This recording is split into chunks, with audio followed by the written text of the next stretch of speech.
Bonjour à tous. Donc, je suis Caroline Bontemps. Je dirige un service de contrôle des pratiques commerciales au sein de l'autorité de contrôle prudentiel et de résolution. Donc, la CPR est le superviseur des banques et des assurances. Donc, on s'assure de la bonne santé de ces établissements et de leur respect des règles qui protègent les consommateurs. Donc, il m'a été demandé de vous faire un rappel de la réglementation en matière de remboursement des opérations frauduleuses. Donc, l'idée première de ce rappel de la réglementation, c'est on part de l'idée que dès qu'on constate une opération frauduleuse sur notre compte, le premier réflexe qu'on a tous, évidemment, c'est de se tourner vers la banque ou vers son prestataire de services de paiement, si ce n'est pas une banque, pour obtenir le remboursement. Mais les remboursements ne sont pas automatiques et ils sont encadrés par certains textes qui figurent dans le Code monétaire et financier. Donc là, je vous ai remis les principaux textes qui encadrent le remboursement des opérations de paiement. Il y a un texte qui concerne le délai dans lequel on peut signaler les opérations qu'on considère comme non autorisées ou mal exécutées. Donc, elles doivent être signalées sans tarder et au plus tard dans un délai de 13 mois. Il y a un texte qui définit également ce qu'est une opération autorisée, parce que c'est là un élément qui va être extrêmement important pour déterminer si il existe un droit au remboursement ou non. Il y a également des textes sur le délai dans lequel les établissements doivent rembourser lorsqu'une opération non autorisée leur a été signalée.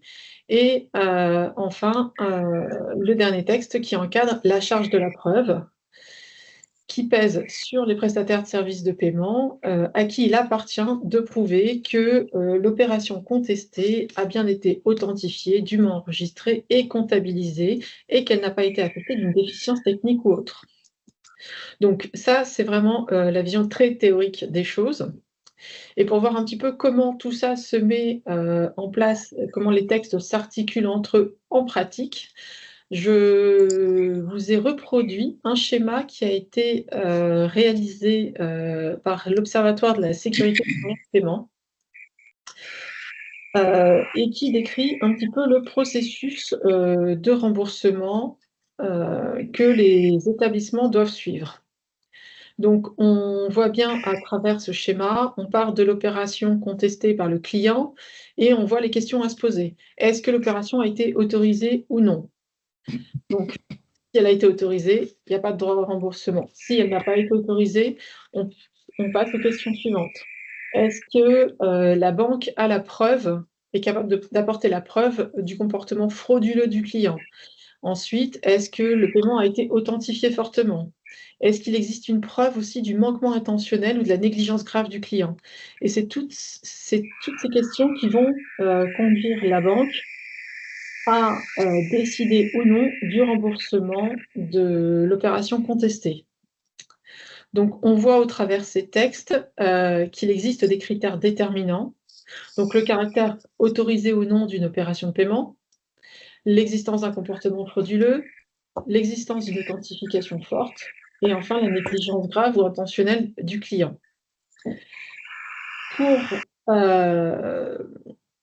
l'application de ces textes posait beaucoup de difficultés et pour essayer de mieux préciser comment ces textes doivent être appliqués et quelles sont les attentes des autorités vis-à-vis des établissements concernant l'application de ces textes, l'Observatoire de la sécurité des moyens de paiement s'est saisi du sujet en 2022 et les travaux qui ont été conduits durant la fin de l'année 2022 et le début 2023 ont conduit à l'élaboration de 13 recommandations à destination à la fois des prestataires de services de paiement et de l'ensemble des acteurs impliqués dans la sécurité des paiements, et donc y compris les clients.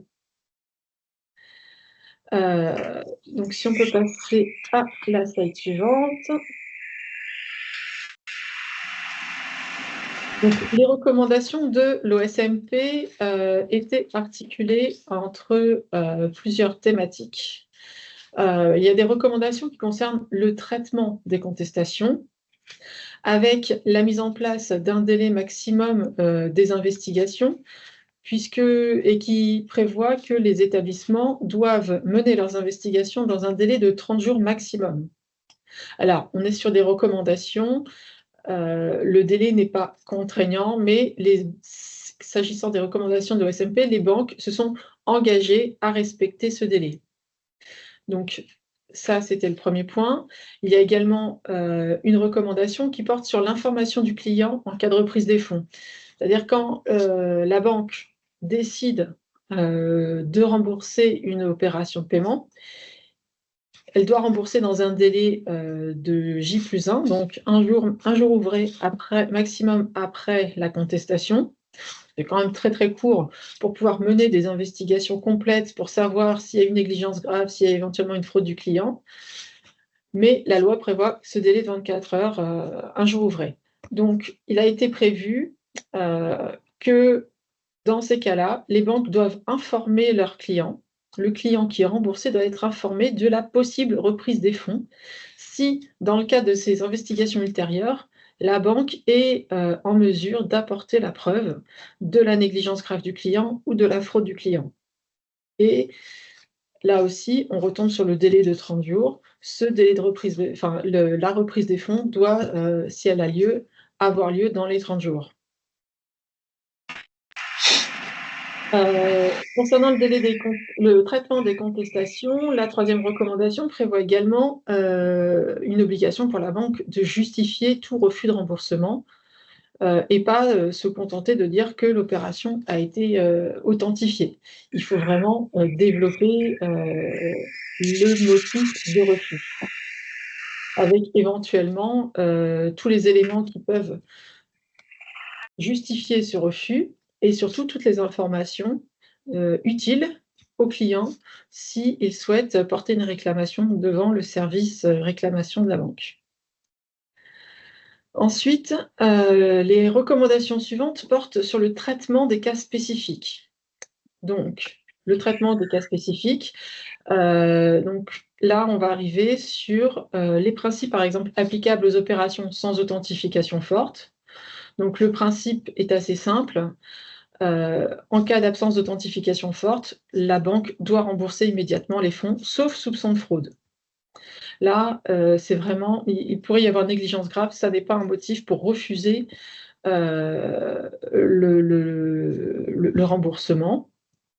Le remboursement est immédiat, sauf soupçon de fraude. Il peut toutefois y avoir une reprise des fonds si la négligence grave du client est éprouvée ultérieurement. Mais le principe, c'est remboursement immédiat. Et il existe évidemment aussi un droit au remboursement inconditionnel sous 8 semaines pour les prélèvements. La cinquième recommandation portait sur les principes applicables aux opérations réalisées avec une application mobile se substituant à l'instrument de paiement, qui prévoit que ces appareils doivent être enrôlés également via une authentification forte. Et qu'en l'absence d'enrôlement via une authentification forte, on considère que les paiements réalisés via ces appareils sont faits sans authentification forte. La sixième recommandation portait sur les principes applicables aux opérations authentifiées de manière forte, et c'est sans doute là celle-ci qui a eu le plus d'impact pour le traitement de l'essentiel des contestations. Donc, cette recommandation prévoyait donc une analyse en un jour ouvré en prenant en compte les 3 familles de critères. Donc, les 3 familles de critères qui permettent de déterminer si une opération a été autorisée correctement. Donc, à partir des paramètres techniques, donc l'origine de l'opération, le terminal qui a été utilisé, éventuellement sa géolocalisation, les modalités d'authentification forte qui ont été mises en œuvre, et les éléments de contexte toutes les informations, par exemple, que l'utilisateur pourra avoir communiquées à sa banque dans le cadre de la contestation, les alertes qu'il aura pu recevoir aux différents stades de validation de l'opération et tout autre élément utile qui permet à la banque d'analyser l'opération pour déterminer si elle a été autorisée correctement par le client. La série de recommandations suivantes porte sur les consommateurs et leurs représentants. En fait, c'est des recommandations à l'attention des consommateurs et notamment une qui concerne la préservation des données de sécurité personnelle, de ces données de sécurité personnelle, ces codes de connexion, codes de carte, avec aussi une invitation à la vigilance quant aux sollicitations des personnes qui peuvent usurper l'identité de la banque, et aussi une invitation à privilégier toujours le canal sécurisé de communication avec la banque, éviter de cliquer sur les liens dans les SMS, et toutes ces bonnes pratiques qui permettent d'éviter aussi de tomber dans les pièges.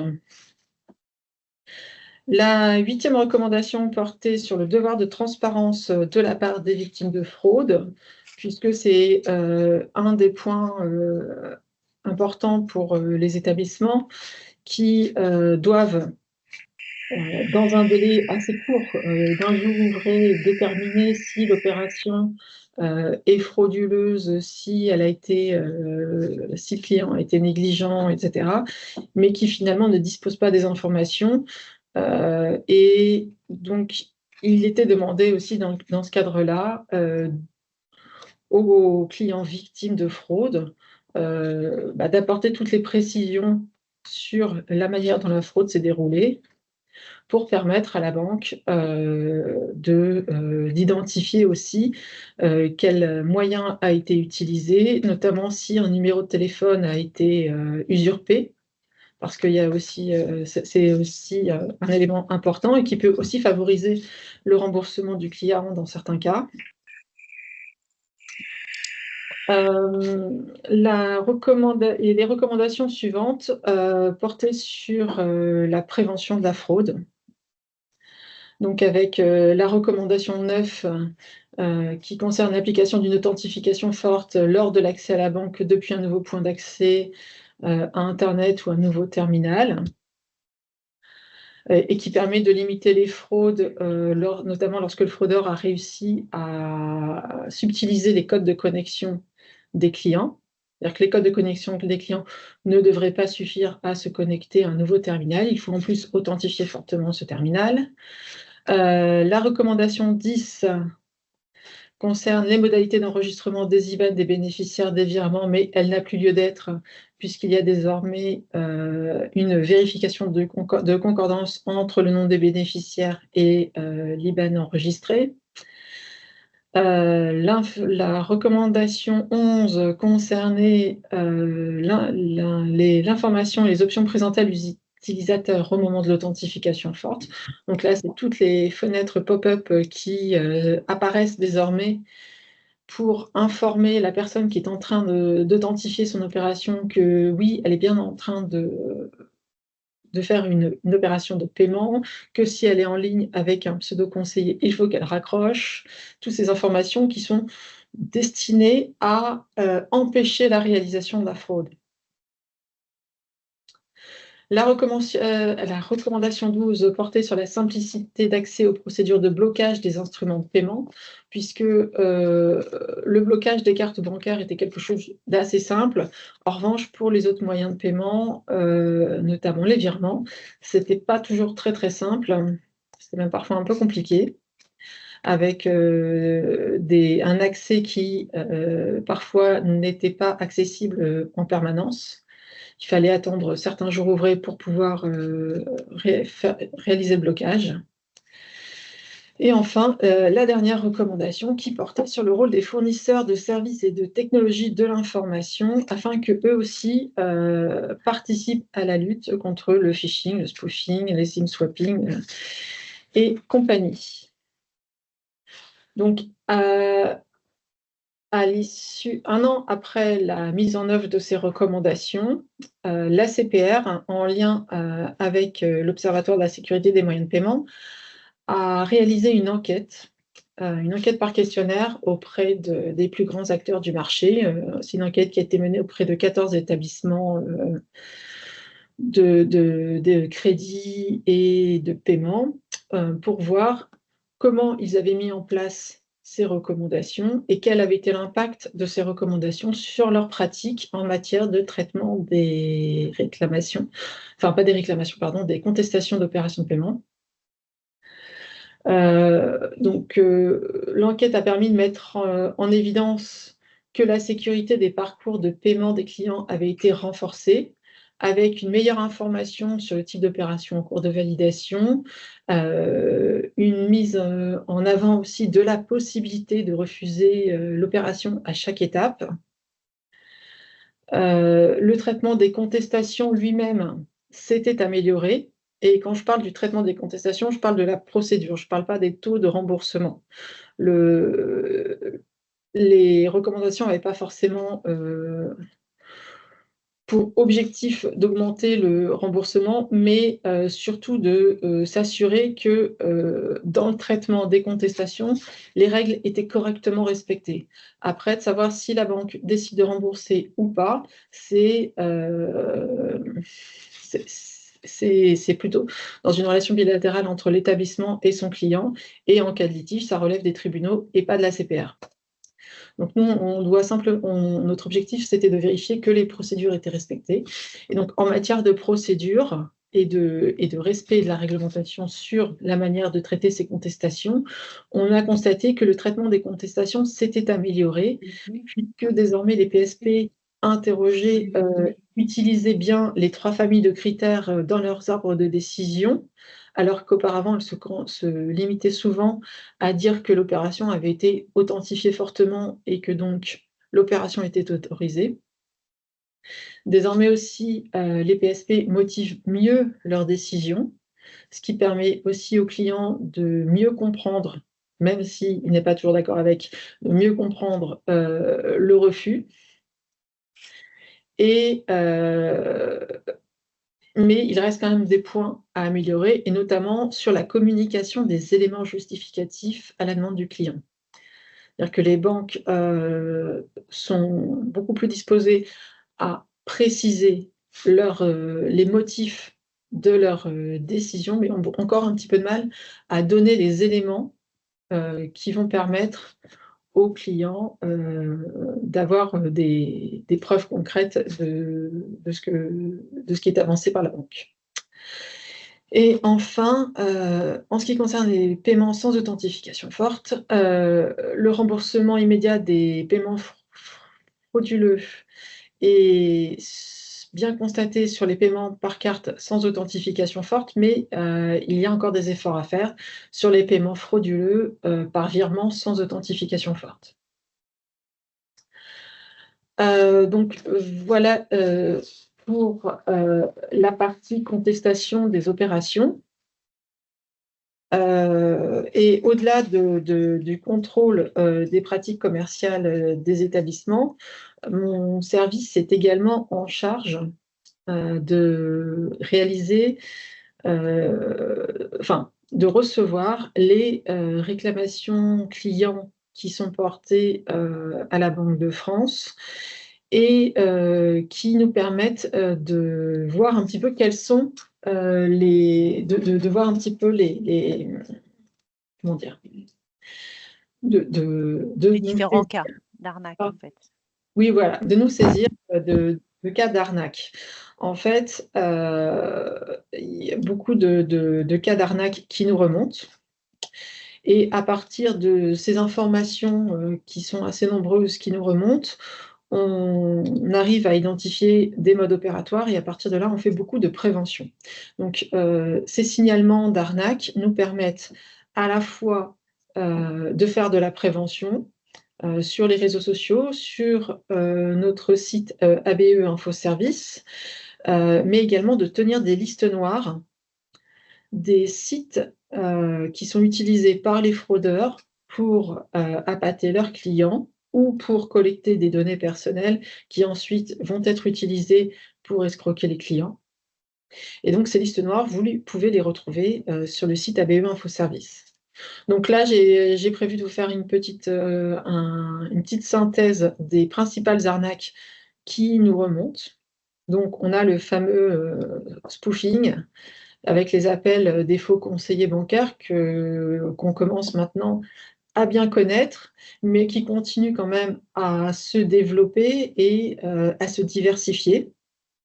Donc ça commence toujours avec l'appel d'un faux conseiller bancaire qui prétend appartenir à un service de fraude de la banque, qui dit vouloir aider le client à stopper ou annuler des opérations sur son compte. Parfois, l'appel arrive à faire apparaître le numéro de téléphone de l'agence du client ou du centre d'opposition de la banque, même si c'est des choses qui ne devraient plus arriver, puisque désormais les appels entrants sont censés être authentifiés et ce genre de cas ne devrait plus arriver malheureusement, même depuis la mise en œuvre de la loi Naegelen par les opérateurs télécoms.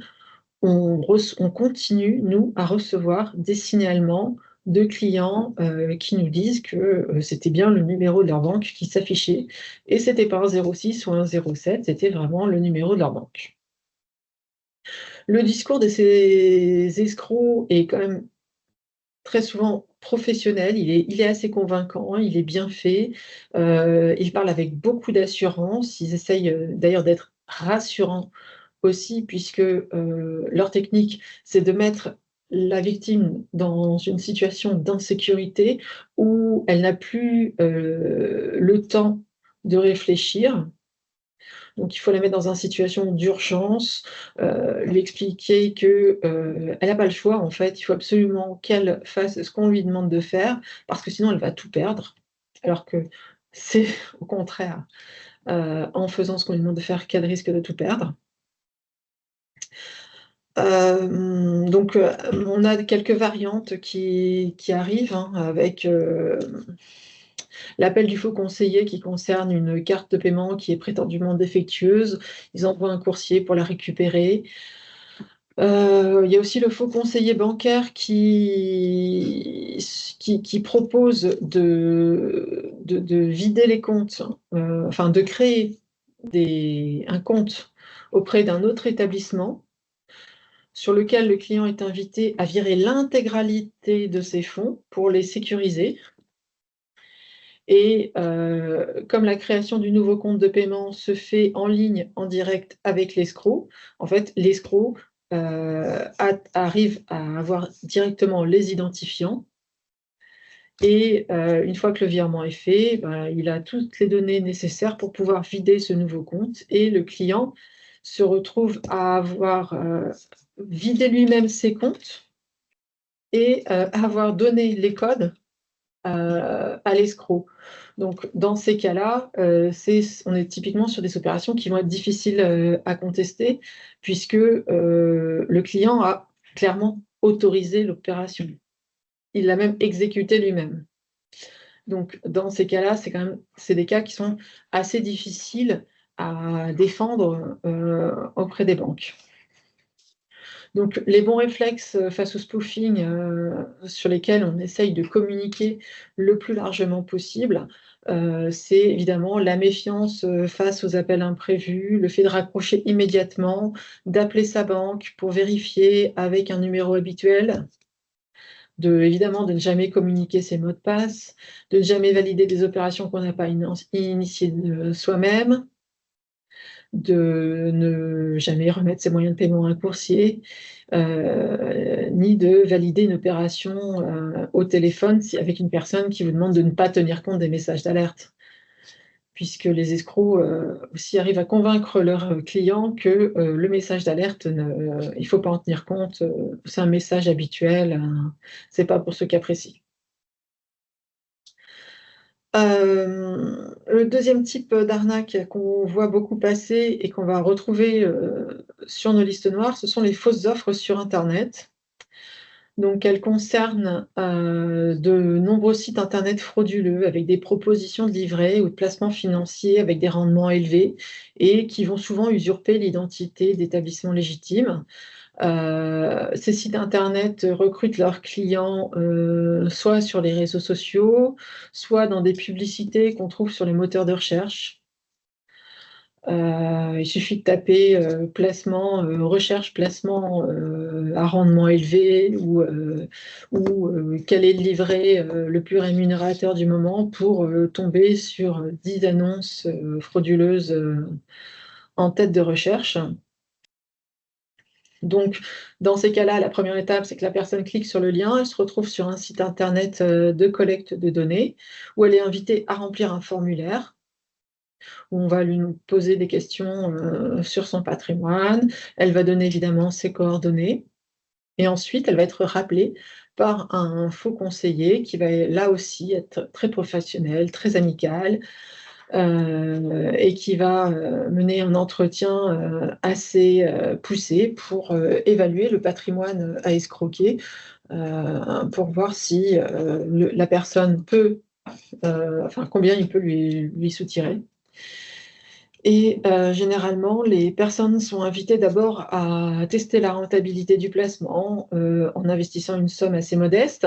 Et puis, souvent, les personnes ont une interface qui leur permet de suivre l'évolution de leur investissement et qui semble prospérer assez vite, assez fortement. Et donc, les personnes sont invitées à investir plus et parfois même, elles peuvent être incitées aussi par les escrocs à recruter parmi leur entourage d'autres personnes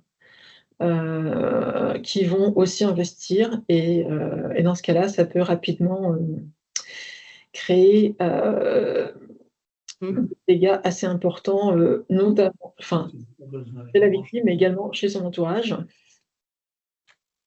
Donc là, les conseils qu'on essaye de diffuser face à ces fausses offres sur internet, alors c'est d'abord le bon sens, hein. Si c'est trop beau pour être vrai, c'est que ça n'est pas vrai. Ça paraît simple comme ça, mais on se laisse facilement aveugler face à des rendements qui paraissent importants et à des personnes qui semblent vraiment légitimes, qui semblent suffisamment professionnelles. On a envie de leur faire confiance.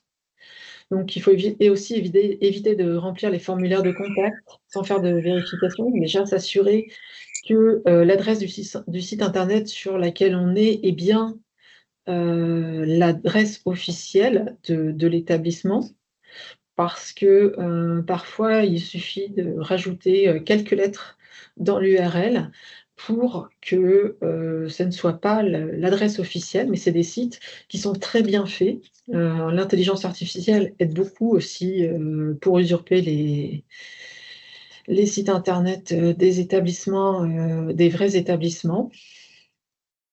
Donc, c'est souvent difficile de faire la différence entre le site officiel d'une banque et le site frauduleux qui usurpe son identité.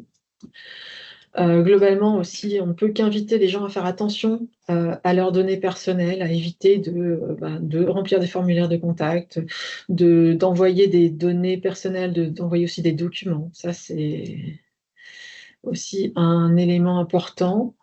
De se méfier des usurpations d'identité. Donc aussi, on peut aussi détecter une usurpation d'identité, par exemple en appelant la banque qui est censée offrir le livret à 8% pour vérifier qu'elle a bien cette offre en fait. Parce qu'une banque qui propose aujourd'hui un livret à 8%, on peut se douter qu'elle va en faire la promotion et qu'elle ne va pas le cacher au fin fond de son site.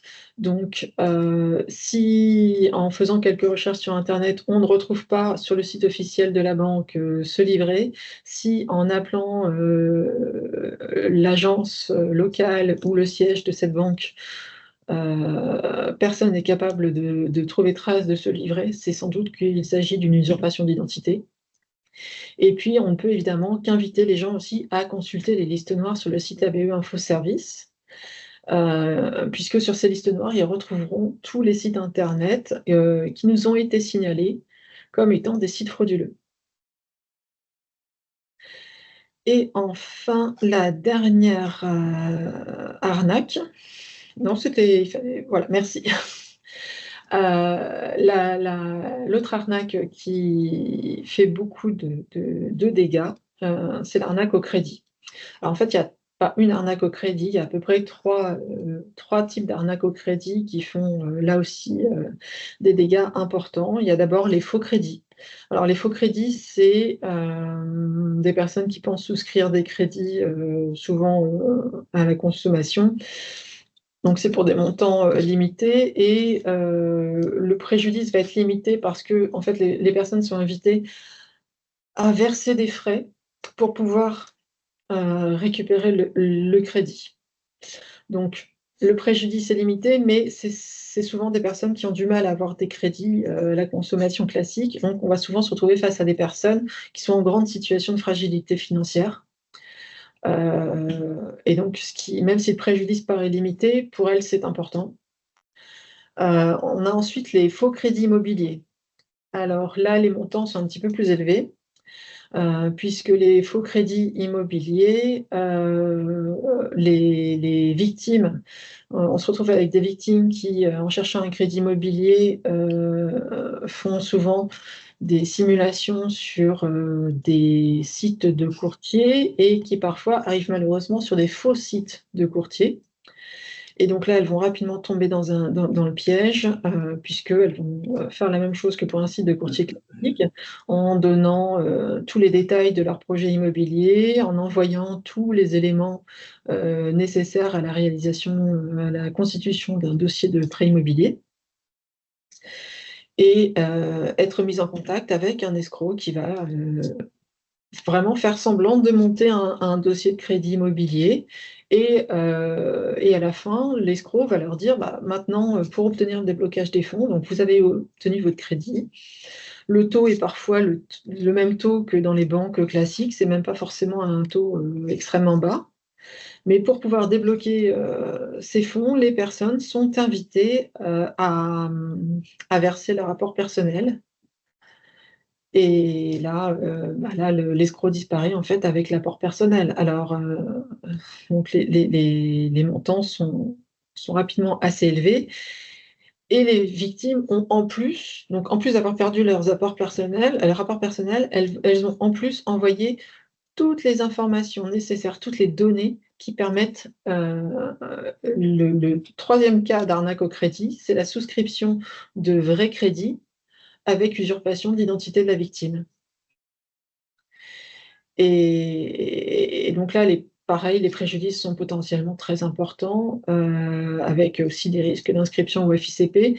Des victimes souvent qui découvrent que des crédits ont été souscrits à leur nom quand elles découvrent qu'elles sont fichées FICP. Donc c'est généralement au moment où elles-mêmes ont un besoin de crédit, pour s'acheter une voiture, pour acheter un appartement, une maison, et qui se retrouvent dans l'incapacité de souscrire des crédits parce qu'elles sont fichées FICP. Donc après, il faut qu'elles entament des procédures pour établir qu'elles ne sont pas derrière la souscription de ces crédits. Et donc voilà, donc là aussi, on diffuse certaines bonnes pratiques pour essayer de lutter face aux faux crédits. Donc toujours la vérification de l'identité de l'interlocuteur. Donc il y a les registres officiels, mais ça n'est malheureusement pas une garantie à 100 puisque les escrocs, n'hésitent pas à usurper l'identité, des établissements agréés, des intermédiaires aussi. Ils vont jusqu'à recopier leur numéro, Orias, sur leur site frauduleux. On conseille également de faire attention aux usurpations d'identité, parce que les registres permettent de vérifier qu'on est face à un établissement agréé, mais ça n'est pas une garantie parce qu'il y a des usurpations d'identité. Donc là, les conseils sont les mêmes que précédemment.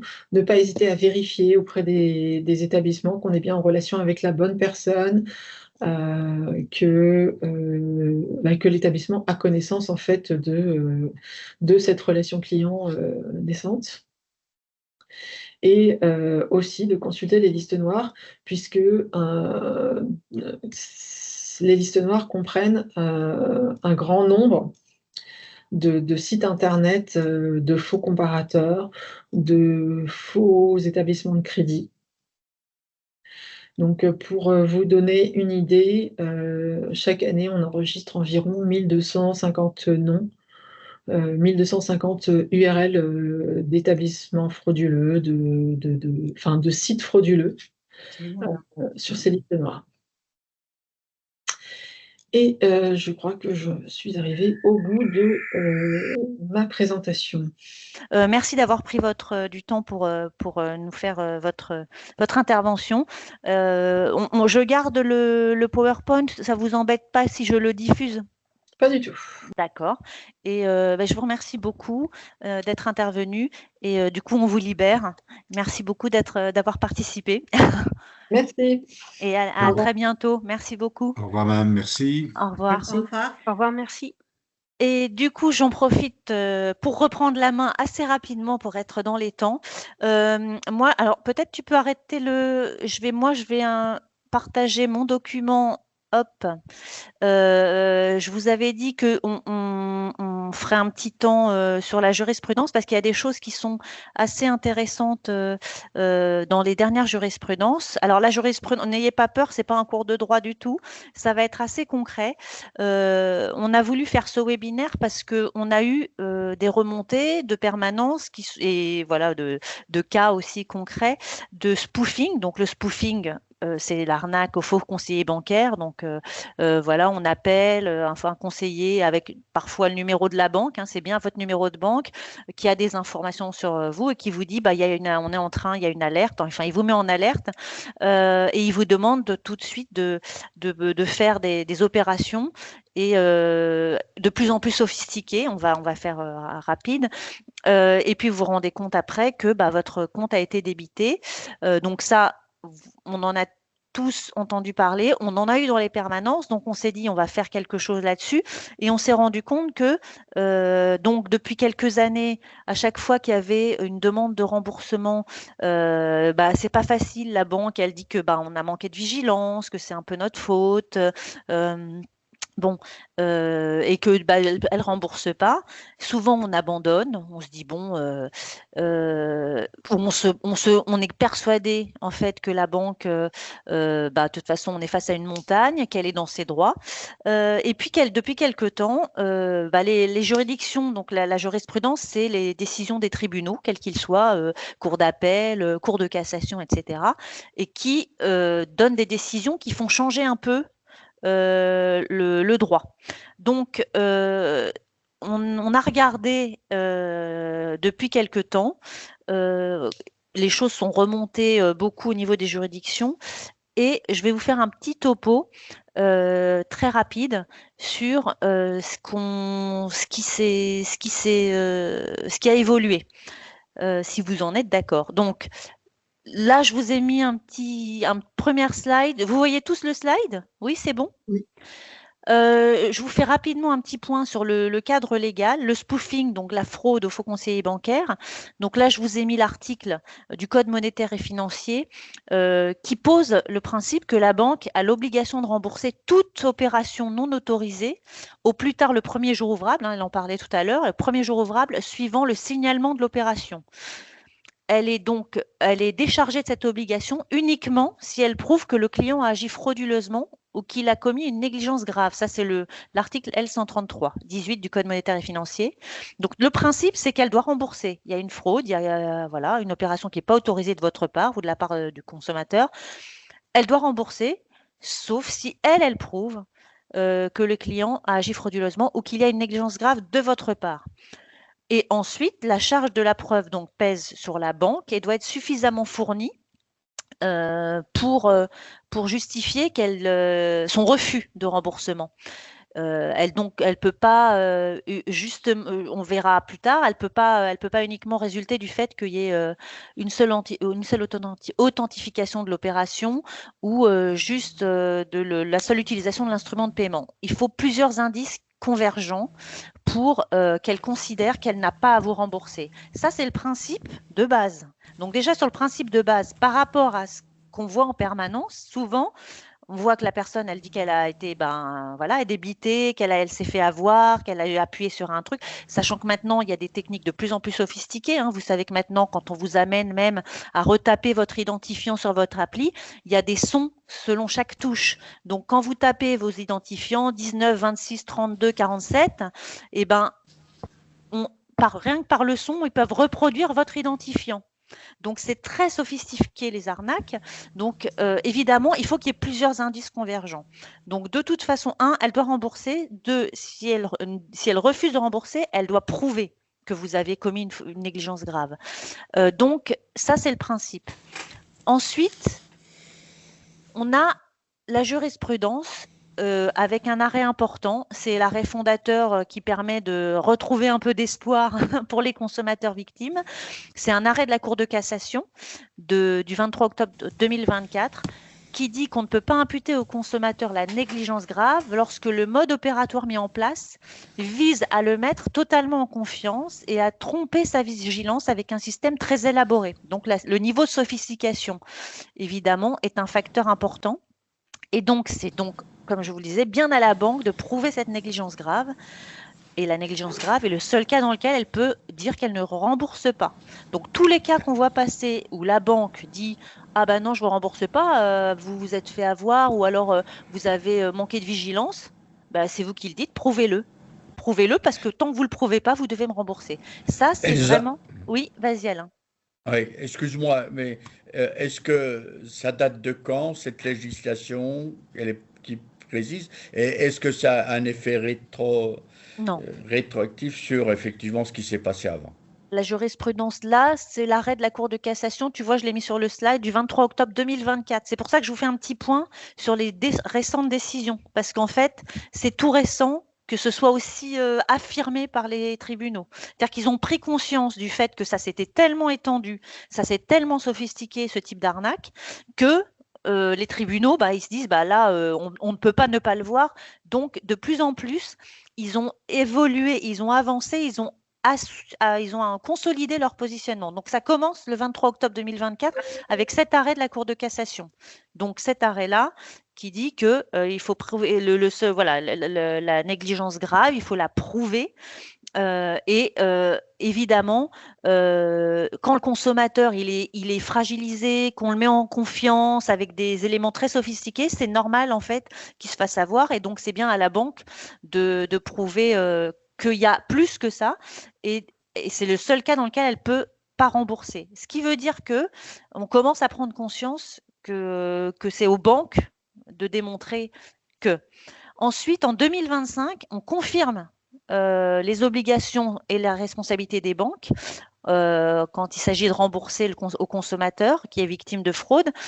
On voit que les cours d'appel, elle confirme ça. Donc là, je vous ai mis aussi l'arrêt de la Cour d'appel de Grenoble du 25 novembre 2025. Donc 2025, novembre, c'était il n'y a pas très longtemps. L'authentification forte ne peut pas être utilisée comme seule preuve de l'autorisation et donc elle ne suffit pas juste à prouver la négligence grave du client. Parce que la banque, sinon, elle avait tendance à dire, nous, on a authentifié. Donc, ça veut dire que si on a authentifié de façon forte, double authentification, ça veut dire que vous avez fait une négligence grave. Là, la Cour d'appel, elle dit, ah non, ça prouve rien. Donc, vous devez quand même rembourser. Parce que le système de double authentification n'est pas optimal. Le système de double authentification, à lui seul, ne suffit pas pour prouver que le consommateur a été négligent et pour ne pas le rembourser. Donc, on continue en fait à protéger de plus en plus le consommateur avec cet arrêt-là. Et après, on a aussi le 18 décembre 2025 qui dit que la charge de la preuve de la négligence grave du client, y compris en cas d'authentification forte, et y compris si le client a lui-même validé les opérations, incombe à la banque. Donc, c'est à la banque de démontrer la négligence grave. Donc, si la banque, elle dit, on a double authentification et donc, vous avez validé les opérations, et bien là, cet arrêt-là de la Cour d'appel du 18 décembre 2025, je vous les mets parce que comme ça, quand vous accompagnez un consommateur, vous avez du grain à moudre en disant, non, mais il y a des arrêts de des cours d'appel qui disent que c'est toujours quand même à la banque de démontrer la négligence grave parce que ça ne peut pas démontrer en soi uniquement la négligence grave. Donc, on continue, on affirme vraiment la position de la négligence grave. Il faut vraiment que la banque l'approuve, mais fortement. Parce qu'ils savent que les moyens de sophistication pour arnaquer les gens sont de plus en plus forts et que c'est de plus en plus compliqué pour y échapper. Accessoirement, en off, je vous dis aussi que des avocats ont dit que c'était pas non plus indépendant du fait que il y a quand même des juges qui se sont fait avoir eux-mêmes et que donc peut-être que l'écoute qu'ils avaient des consommateurs qui s'étaient fait avoir a fait que ils se sont dit c'est vraiment tout le monde peut vraiment se faire avoir tellement c'est sophistiqué. Donc voilà, la société, on voit que ça explose et les magistrats font partie de la société et ils se rendent compte, souvent le droit, la jurisprudence permet de dire on prend en compte un phénomène dans la société qui est très fort et donc ça prouve bien que c'est très fort dans la société ce type d'arnaque. Et la Cour d'appel, donc en décembre 2025, elle consolide encore le fait que la négligence grave, c'est la banque qui doit la prouver et que ça doit être vraiment bien prouvé. C'est pas juste de dire nous on a le système de double authentification, on a fait notre job, maintenant on rembourse pas. Non, pour pas rembourser, il faut vraiment prouver. Ensuite, hop, Alain, tu t'es fait avoir, je suis désolée. Bon, on en reparlera après. Ensuite, en 2026, qu'est-ce qui se passe? On est en 2026, on est en mars. Eh bien, en 2026, il y a aussi une décision de cour d'appel qui consolide le fait de caractériser fortement la négligence grave et qui contribue encore à protéger les consommateurs. Là, il y avait un processus qui était organisé par l'escroc qui tendait à faire donner ses codes sous manipulation à un jeune client de 25 ans.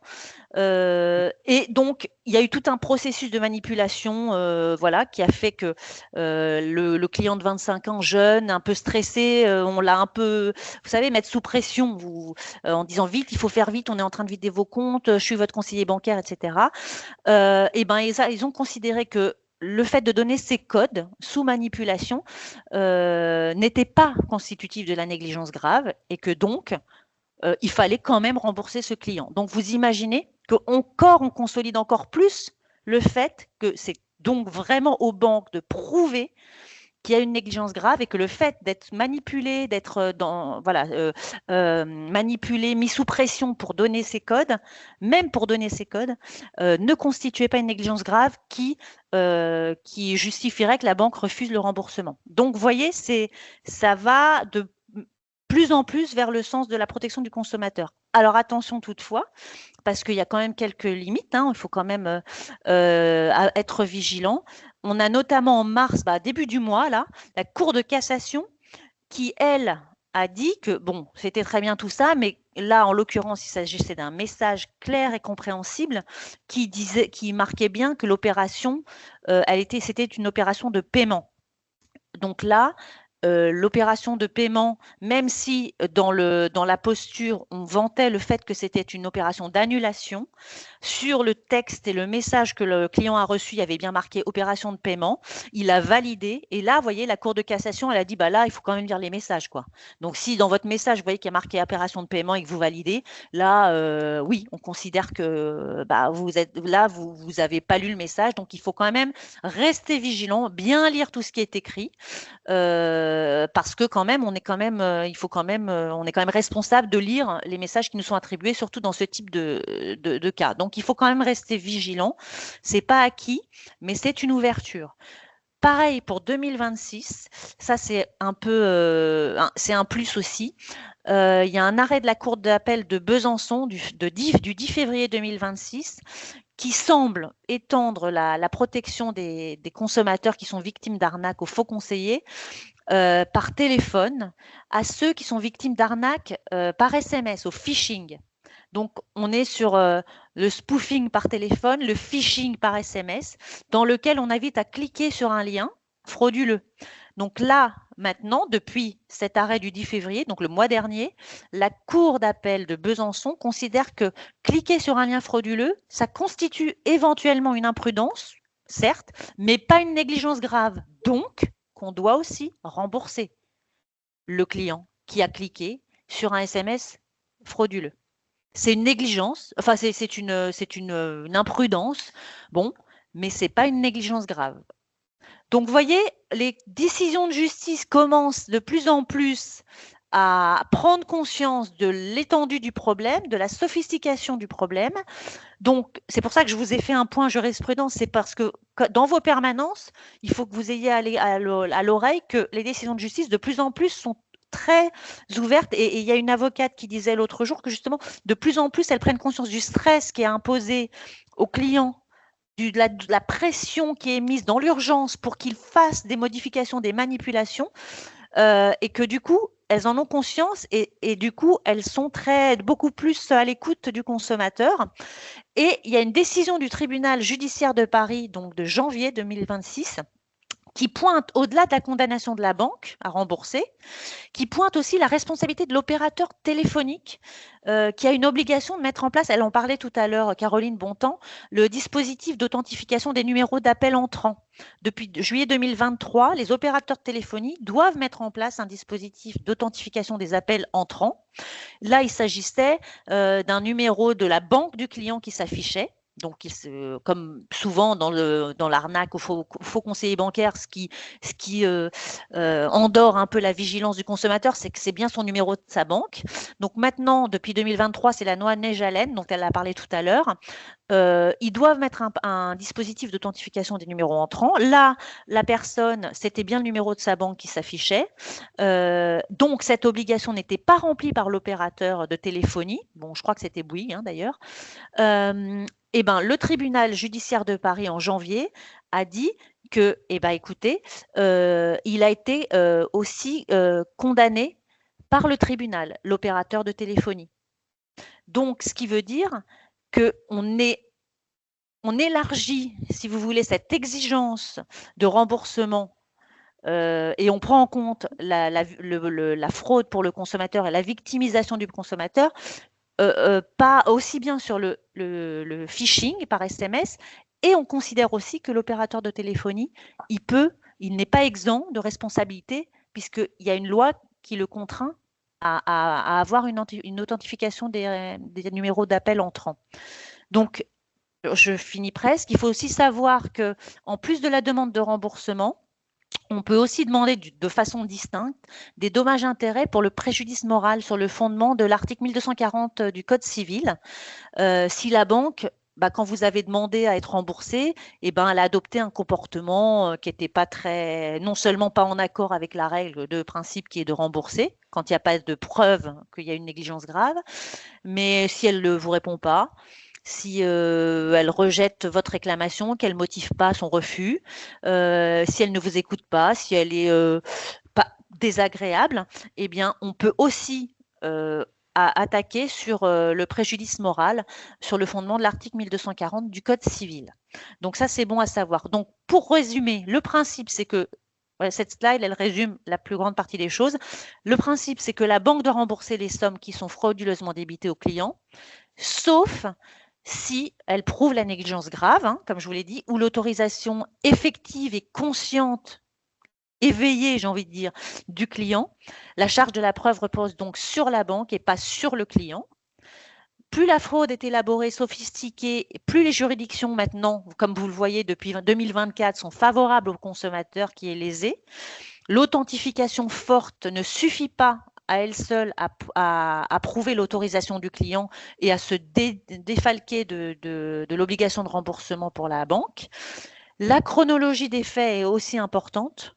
Et surtout, il faut bien noter, il faut bien signaler dès qu'on a conscience de la fraude à la banque, et il faut tout noter, tout noter, et la chronologie. J'ai été appelé par téléphone tel jour, je me suis rendu compte le lendemain matin que je m'étais fait avoir, je contacte la banque, je réclame, etc. Je n'ai pas de réponse de la banque. Tout ça, il faut le noter, et la chronologie des faits, elle est importante. Et en plus, on va pouvoir, en plus de la demande de remboursement qui est le principe, on peut aussi arguer du préjudice moral si la banque ne vous écoute pas, vous traite par-dessus la jambe ou a une attitude donc fautive après qu'elle ait eu connaissance de la fraude et qu'il y ait eu de la demande de remboursement. Donc ça, c'est des éléments à retenir, très concrets, et à surveiller donc l'extension de ces règles au phishing, par SMS, et l'évolution de la possibilité de d'arguer de la responsabilité des opérateurs de téléphonie s'ils n'ont pas respecté l'obligation qu'ils ont depuis 2023, justement de l'authentification des numéros qui entrent, des numéros de téléphone qui entrent.